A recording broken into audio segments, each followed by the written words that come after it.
Hello, hello. I'm Judy Sleed, and this is Plays the Thing. And I have a wonderful, wonderful guest today. His name is Jeff, and he has the same name as me, Sleed. Oh, I thought you meant the first name. No. I'm bad with names, though, so what was it again? Judy. Judy. Okay. Yes. Can I call you Mom? Okay. All right. That would be lovely. Okay, Mom. If anybody can, you can. So this is Sleed and Sleed. Correct. Yes, and I see you didn't give a title to anybody. A title to anybody. Can you explain? I mean, not to anybody. Under your name, there was no title. Oh, well, I don't think I'm entitled to a title. Very good. Now, let me ask you something. I know it's your show, so I don't want to... When your other children, your two daughters, my sisters, come to visit, do you have them on as guests as well? Well, you know what? They never came when I could do a show, so I have not. One time, Jill was here, and she worked the camera for me. As a matter of fact, when I told her that you're going to be on my show, she said, it's too bad I can't be there to do the camera. So you kind of favor me, I guess, is what you're trying to say. Well, this is your third time. Well, you just happened to be here at the time, and I do the taping. Right. Yeah. Well, you know, you offer to fly me in. It's part of your, what is it, $2.4 million budget for the show. Put me in this nice hotel, and how can I say no to that? No, you can't refuse. A good offer you can't refuse. So you flew in from good old Texas. San Antonio, to be exact. Yes. How's the weather over there? It was 100 degrees for, I think, 20 straight days when I left. Wow. Hot. Very hot, but you were inside, nice air conditioning. Correct. And what kind of work did you do in San Antonio? What's so funny? Well, I'm just asking so we could tell the viewers, because I know that. All right. I do baseball research for Bob Costas, who does his games on the Major League Baseball Network, and for Brian Anderson, who does his games on TBS, and he's also the play-by-play announcer for the Milwaukee Brewers. So baseball-related research. Right, but you're also very good with horses. Yeah, I guess. Compared to most, I know a thing or two about horse racing. And you're a good handicapper. Well, I didn't say that. You did. Well, I know you did that job once in... Oh, you're right. Hobbs, New Mexico. That's right. Yes, and there was a nice newspaper article about you. I think it said that how good you are picking horses. Yeah, that was one of the things that was mentioned. I had been on the positive side. If you'd made a $2 bet on every one of my picks, you would have actually made money as opposed to lose money. Most people would lose money that way, but one of the reasons that I was on the positive side was I picked a horse that had the name Mac in it because of my daughter, McCartney. And that was the only reason I took it. And I tell people that all the time. If you have a lucky number, if you like a name, they have just as good a shot as anybody else. And this horse paid like $150 to win. For $2. Yes. So that's why so they were very impressed with that pick. Correct. And from now on, that's all they're going to talk about. Yeah, that was a while ago. You picked that horse. Yes. Yes. Just by the name. Well, you know, they say the apple doesn't fall far from the tree because your father, if you recall, he had a dream once that the horses came in 6 and 2. He jumped out of bed, ran to the racetrack, and he bet it that it won like $500 or $600. I didn't know that part. I knew he always bet 6 and 2, but I didn't realize that it was from a dream. Yeah, it was. Wow. Yes. That's interesting. Yeah, and of course from then on in, every time he went to a racetrack, he bet 6 and 2. Right, but, no matter what. It didn't happen again. So now you may be switching careers. Is that a possibility, or because you're doing some acting?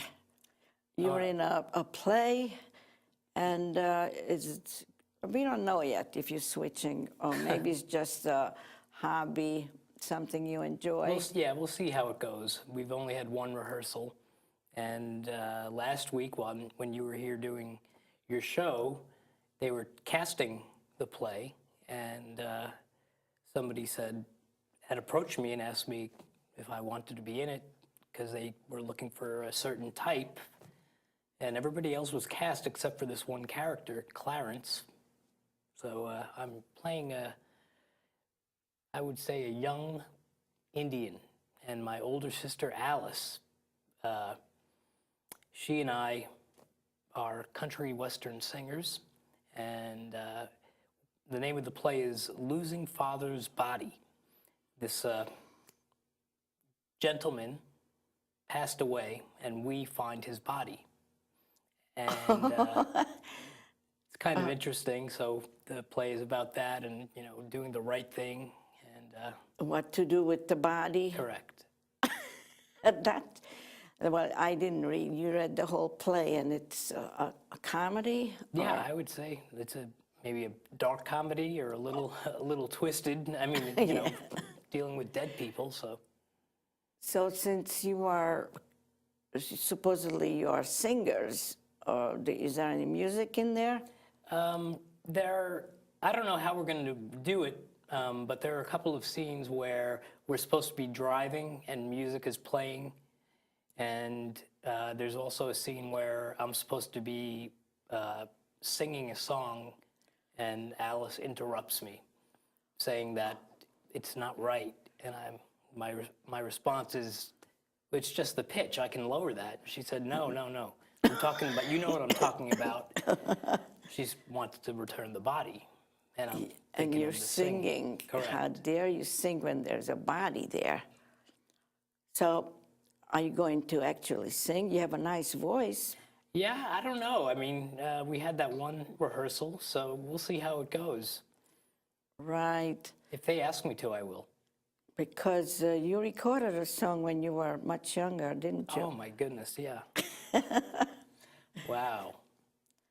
Yeah. That's your song, right? Yes, my song. And you were telling all the girls you dated that, look, this is a song I recorded for my mother. I tried. I didn't really blossom until much later. But as a teenager, it was fun to do that. Yeah, a lot of people switch careers in midlife. And could happen to you, but you're very good with sports. And, well, we'll see what happens. In the meantime, you're enjoying doing this play. And when is it going to be seen? November 3rd, 4th, and 5th. Okay, does it have a large cast? I think 13 people. Wow, that is a large cast. And yours is a main character, isn't it? I wouldn't say main. There are 2 acts, and he is not in the first act. Oh, So he and Alice, his sister, are very much involved in the second act. Well, I really would love to see the whole play. Sounds very interesting. I'm sure you will, Mom. So what else are you planning on doing while you're here in New York? It's been tough with the crowd and the audiences, autograph seekers and everything like that. But, I try to help everybody out and do the right thing. Mm-hmm. Are you still in touch with you have friends all over the United States, in different states. You are constantly receiving phone calls and text. Oh my gosh, you're constantly texting back and forth. Correct. That's a good way to stay in touch, and nice if you don't want to spend all your time on the phone. It's very convenient.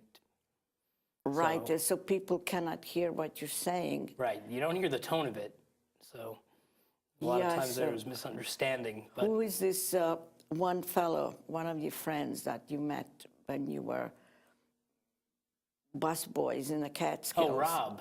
Yes. Yeah. Rob He's is a friend one of of mine you. from Ohio. He's an emergency room doctor, and he wants me to work as a busboy again. Yeah, I remember that, yes. I found that very funny. He was so excited about you. He's so excited, he called up a country club and said he was me.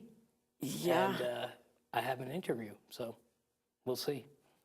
that is just so funny. He thinks you're back in when you were kids, Right. that you could do that again. So is he giving you any free advice since he's a doctor? He gives advice regardless. Even when you don't want any advice, he gives plenty of it. He doesn't say, I'm not that kind of a doctor, No. because that's what Uncle Monroe used to say, Well, he was a, like Quincy, what is that called? pathologist. With dead people. Wasn't Yeah, yeah, Uncle Monroe, your aunt, I mean, he was your aunt. We used to call him up, asking him Medical questions, advice, and he would medical say- question. He would say, I'm not that kind of a doctor.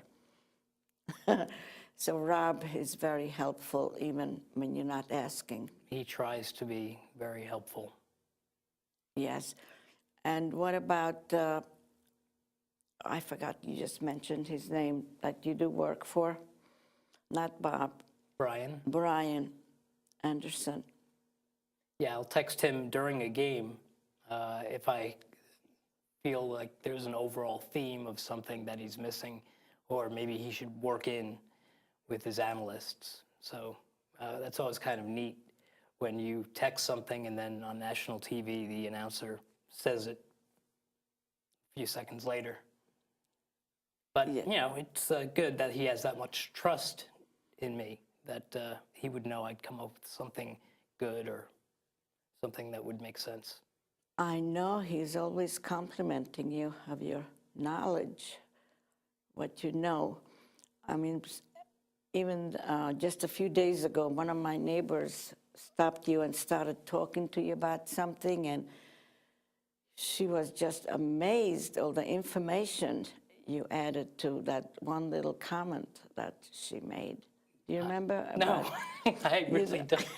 You don't Yeah, she was watching a game on television, and you didn't watch it, and then you knew exactly what was Oh, I think it going. was the first week of the football season, and that's why, yeah.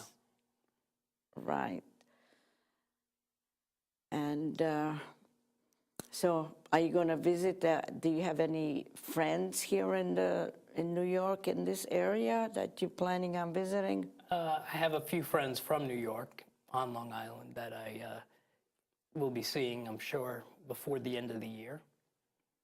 Oh, you did mention you almost met Stephen in Southampton. Right, so that'll be soon. Somebody who I went to school with and have known all my life and haven't seen, I don't know, 5, 10 years. So it's always fun to come back to New York. Yes, that's when we lived in Baldwin. Right. And he lived in Baldwin, didn't he? And I remember we had a big party going on, and then he said, Mom, I want to go to see Stephen. So I had to leave everybody at the party and drive you over Oh, to really? Stephen's. Yes. How do you remember this stuff? Well, because you took some fun time away from me, from my friends.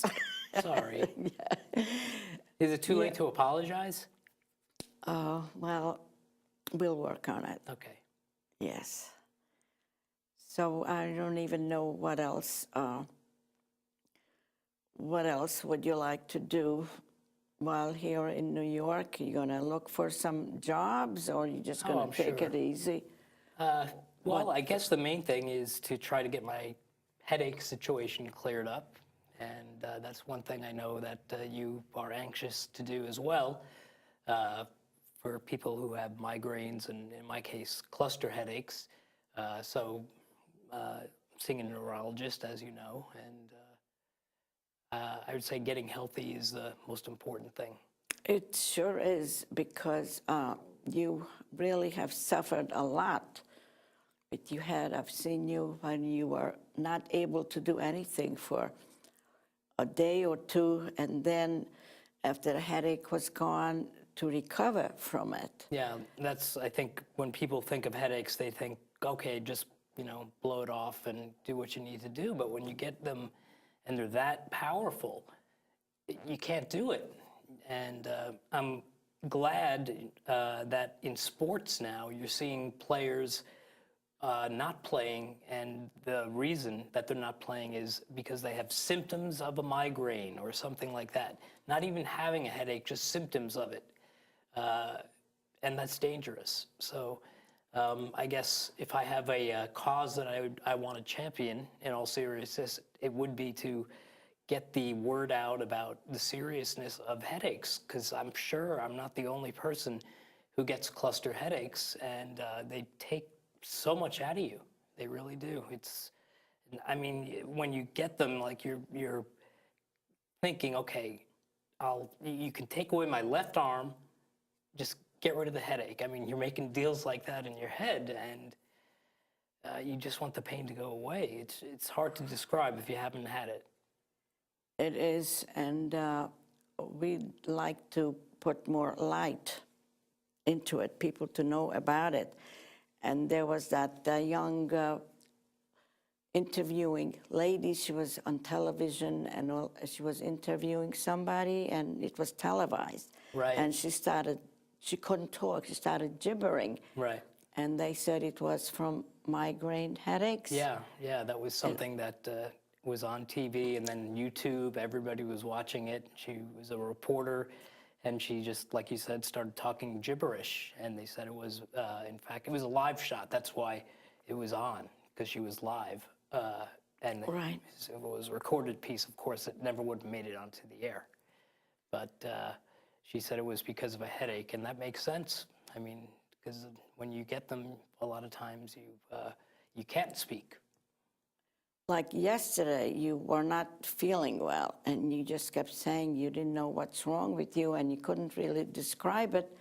But one of the things that you said, you were partially disoriented, and you couldn't read clearly. Yeah, I literally could not read. When we had the rehearsal, I had to wear somebody's glasses. So I don't know, excuse me, if that was one that was building up, or maybe I was finishing off a headache, I don't know. And then you broke into a sweat, and it was scary, and I just didn't know how to help you or what was happening, and you didn't know. You were asking, I don't know what's happening to me. Yeah, I remember not knowing. That was Kind of weird. It must be scary for you to know that, something is wrong, and this is all because of migraines or cluster headaches.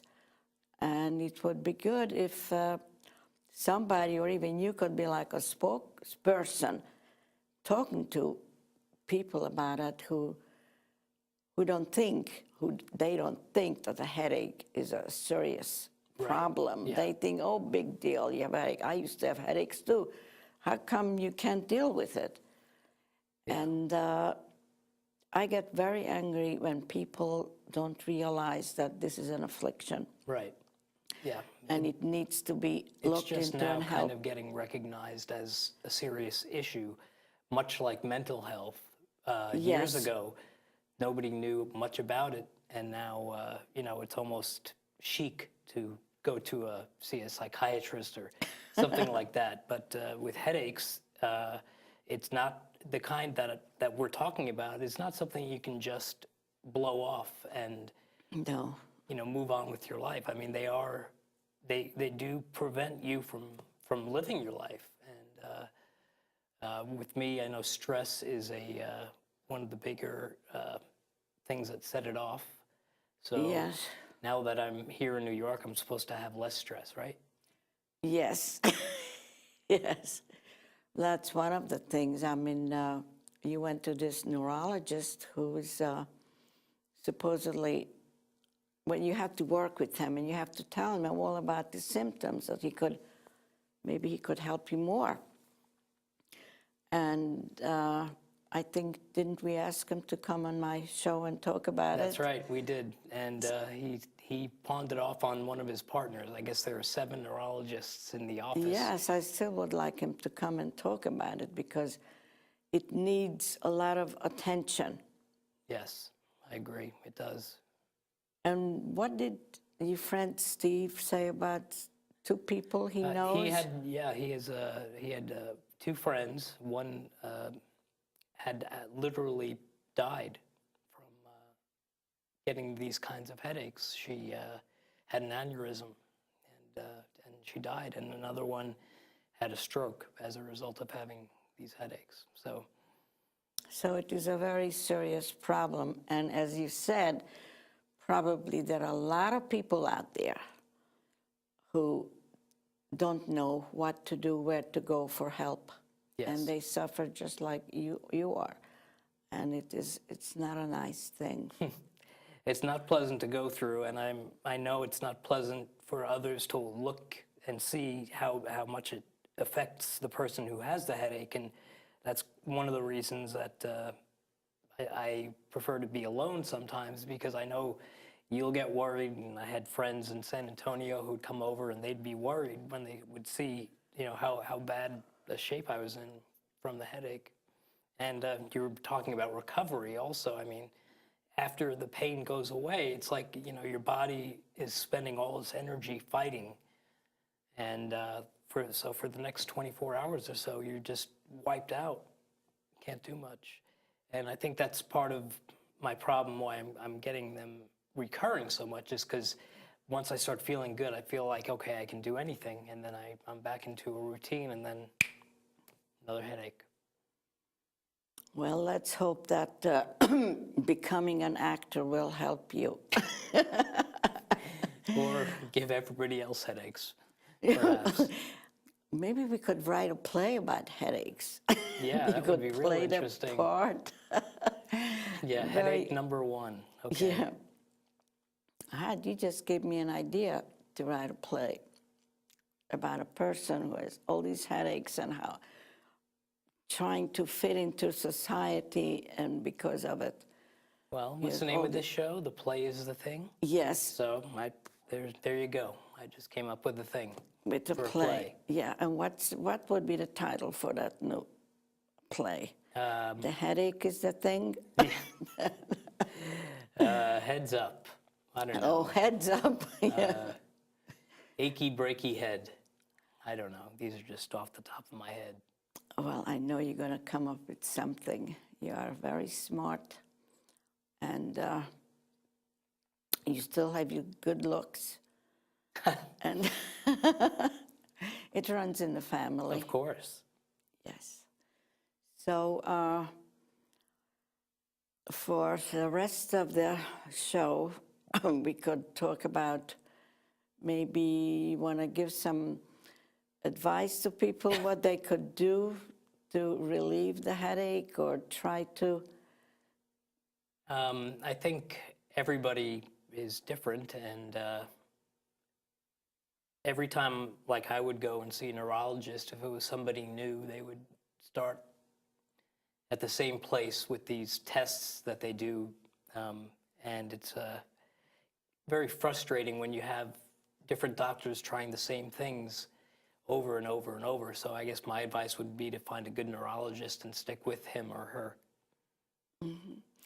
Oh, it's one thing we forgot to mention, that you can't sleep. And I'm wondering whether that is connected to the headaches. Yeah, probably. I mean, I've never been a good sleeper, and it never really bothered me when I was younger, getting just a few hours sleep. But once I started having children and having to get up in the middle of the night, as you know, with the kids, then it started becoming a problem. So, so I need a little help with that sleeping now, just to make sure I'll stay asleep. Yes, and because of this headaches, you got the high blood pressure, was it? Well, I think it's just when I'm in pain. I think it's natural for anybody's blood pressure to go up. So my blood pressure when I have the headache pain goes up, yes. So you have to take medicine for that? Correct. Even when you don't have a headache, you just take it that? Daily. I've asked doctors if I can stop taking it because I feel fine. They say, no, it's not that much, and you may as well stay on it. So. So Right.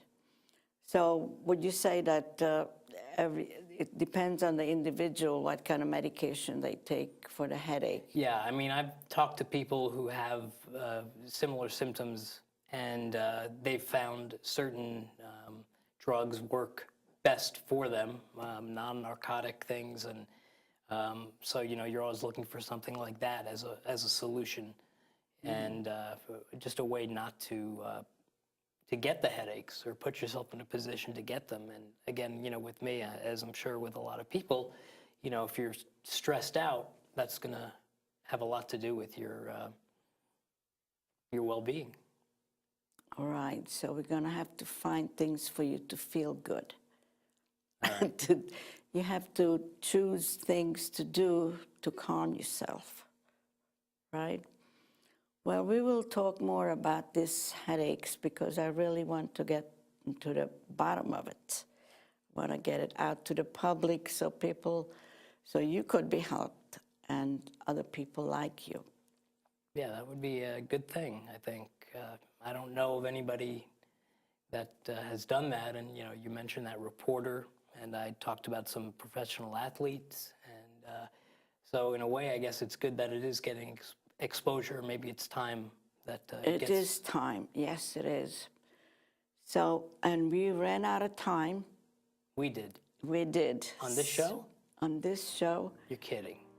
And I'm going to see you in that play where you play an Indian.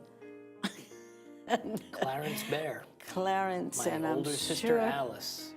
I'm sure you're going to be a smash hit. People will come all over seeking you out for a part. Right, Mom. Spoken like a mom. Yes, well, I'm so happy I was able to catch you and bring you here. Yeah, it was a real tough get. Yes, yes. And it was also lucky because I had a guest and he asked to be on a different date. So Together.